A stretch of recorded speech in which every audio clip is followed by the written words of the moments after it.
حمدا كثيرا طيبا مباركا فيه كما يحب ربنا ويرضى، والصلاة والسلام على سيدنا مولانا محمد النبي الأمي الحبيب العلي القدر العظيم الجاه. الفاتحة.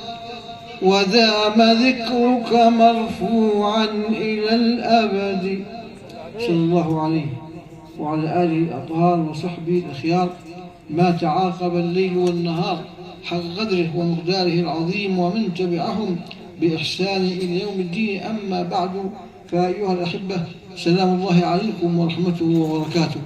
جمع مبارك طيب ما شاء الله، عامر بالعلماء والقراء والمدحين، وشيخ القراء الشيخ محمد الزنكلوني أكرمه الله وبارك الله فيه، وجمع من الساحات المباركة الرضوانية والحجاجية وغيرهم من كافة يعني المناطق، جاءوا ليشاركوا أهل هذا المكان ساحة الشيخ الأمير الحفني، يشاركوهم فرحتهم بمولد رسول الله صلى الله عليه وآله وسلم.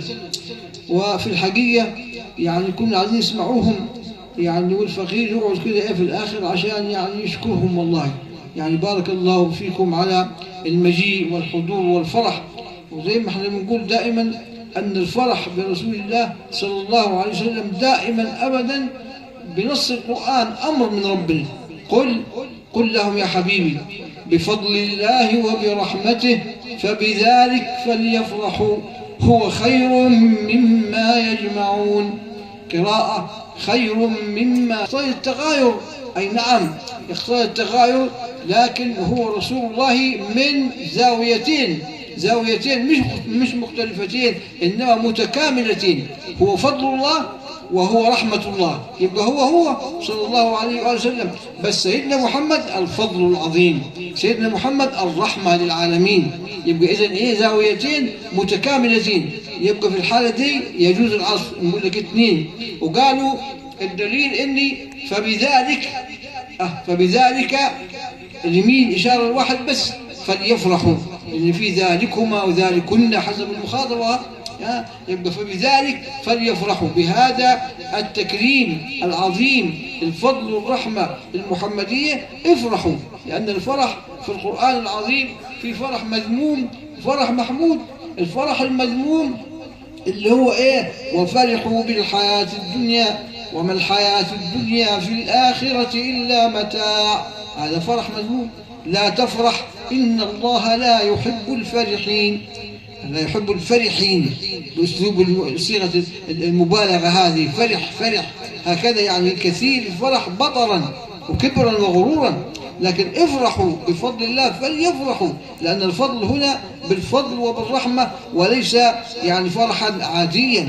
صلى الله على حضر النبي صلى الله عليه وآله وسلم. سيدنا النبي صلى الله عليه وآله وسلم ولد في فجر 12 من ربيع الأول، ولد جسدا روحا ذاتا كاملة. إنما هو موجود من قبل كده خالص، موجود من قبل كده في أرحام الأمهات. طب ليه قلنا في الأرحام؟ عشان آخر حاجة خرج منها رحم ستنا آمنة.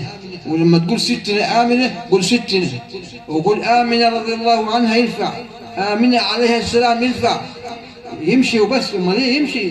قول امال كيف؟ طب اذكر كده السيده مريم الصديقه، مش لازم نقول عليها السلام؟ مريم ام عيسى عليه السلام، وآمنة ام سيد عيسى. خد بالك، سيدنا عيسى وسيدنا محمد يقول لك لا بل نص عليه بالكتاب وفي نصوص. ما المصيبه النصوص؟ المصيبة إني جماعة دول والعياذ بالله أصحاب نصوص وفقط. يقول كده أحد يعني الصالحين كأن هؤلاء يريدون أن يقولوا في الشهادتين هكذا، يقولوا أشهد أن لا إله إلا الله وأن النصوص وحي من الله، يلغوا سيدنا النبي خالص. وفعلا يقول لك ما سيدنا محمد ده سفير رسول جاء برسالة، أنت يجب عليك أن تعمل بالرسالة. ما خلاص مش هينفع ولا يضر، لا ينفعك ولا يضرك. يبقى لا إله إلا الله النصوص وحي من الله. طب مين جاء بهذا الوحي يا أخي؟ ومين اللي ادى ابن الوحي ده عشان خاطره هو؟ شوف سيدنا الشيخ مبارك بارك الله فيه إمام مسجد سيدنا أبو الحجاج، وهو رفاعي الطريق ومن أسرة طيبة، كلهم ما شاء الله علماء يعني ومداح للنبي صلى الله عليه وسلم، محب النبي صلى الله عليه وسلم. عشان كده بنقول احنا اللي قال القرآن اللي بيحب النبي حتى لما يقرأ تجد عنده هندسة التلاوة. ايه هندسة التلاوة؟ يقرأ آيات من صور متباعدة في القرآن لكن كأنها وحدة كده. يعني سورة الحجر ده، سورة الحجر الأولانية أظني رقم 15 عشان 16 النحل 17 الإسراء، لكن عندك آخر حاجة إيه قرأ بعد كده في الطور 52. شوف 15 من 52، لكن شوف كده فسبح بحمد ربك وكن من الساجدين واعبد ربك حتى يأتيك اليقين واصبر لحكم ربك. انت شاهدت ان في سورة ولا سورتين ولا هن كأنك سورة واحدة؟ واعبد ربك اصبر لحكم ربك فإنك بأعيننا. شوف هو ربنا قال له في الحجر لا تمدن عينيك إلى ما متعنا به، لا تمدن عينيك، وقالها ربنا تاني في سورة طه، وقال عيناك تاني في سورة الكهف اللي هي ولا تعد عيناك عنهم اللي هم يدعون ربهم بالغداة والعشي. قال له يا حبيبي يا محمد خلي عينيك عليهم على طول، لا تعد عيناك عنهم، خلي بالك على طول، حط عينيك عليهم. يبقى هنا عينين النبي، عيون النبي صلى الله عليه وسلم عينين، يحط عينه على الفقراء والمساكين والمتذللين لرب العالمين الذين يعبدون الله يريدون وجهه. ولا تعد عيناك عنهم، اوعى عينك تفك منهم، على طول في الملاحظة والتربية والرعاية والعناية.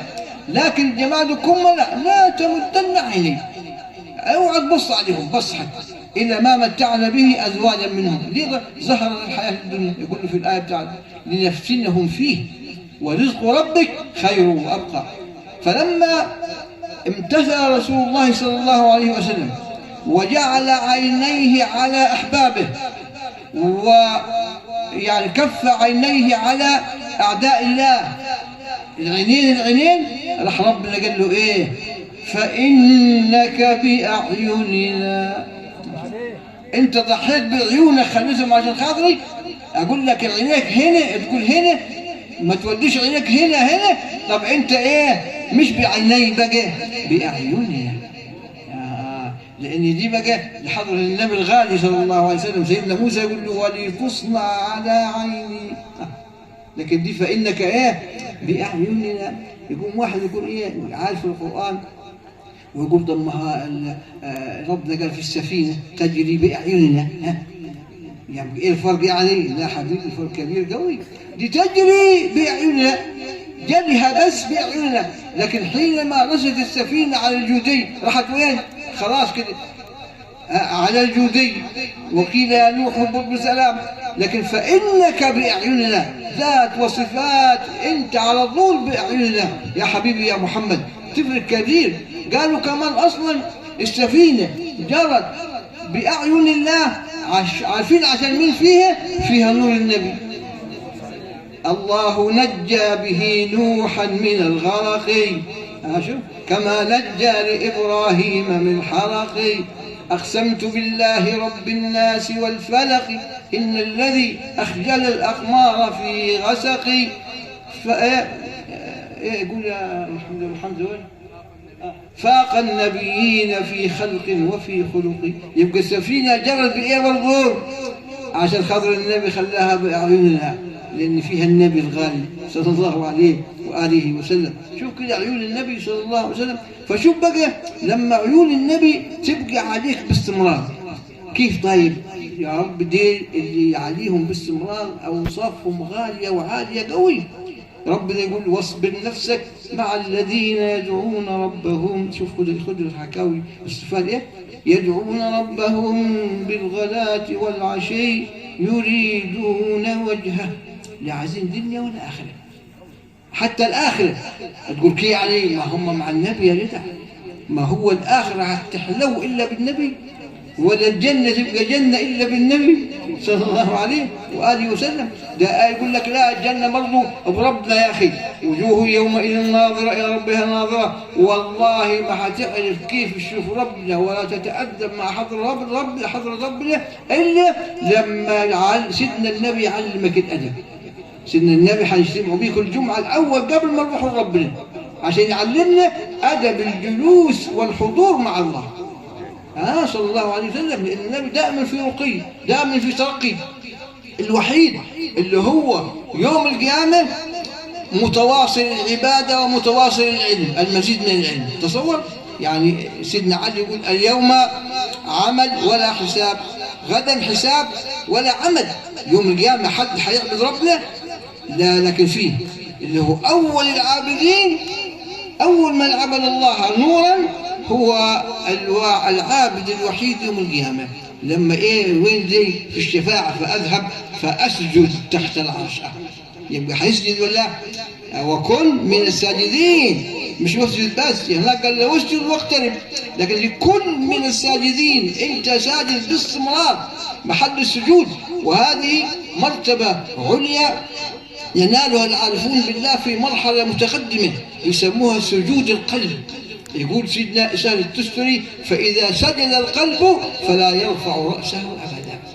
يبقى دائما ساجد. دي مرحلة يعني كبرى لمين؟ لورثة سيدنا محمد الكبير قوي يعني صلى الله عليه وسلم. إذا كان العارف بالله يسجد فلا يرفع قلبه رأسه. القلب دي راسه وعيونه ولسانه ويده وكل حاجة، فما بالكم بسيد الخلق؟ إلا كن من الساجدين. فكما سجد في الأزل ولم يكن أحد، ثم سجد في عالم الدنيا وهو أفضل الساجدين المقربين صلى الله عليه وسلم، هو الوحيد اللي حيسجد بقى. حتى الملائكة مش حتسجد، ما فيش حد حيسجد يوم القيامة خالص، لأن كله يقول نفسي نفسي نفسي نفسي، إلا هو فأذهب فأسجد. الله أكبر، أسجد تحت العرش.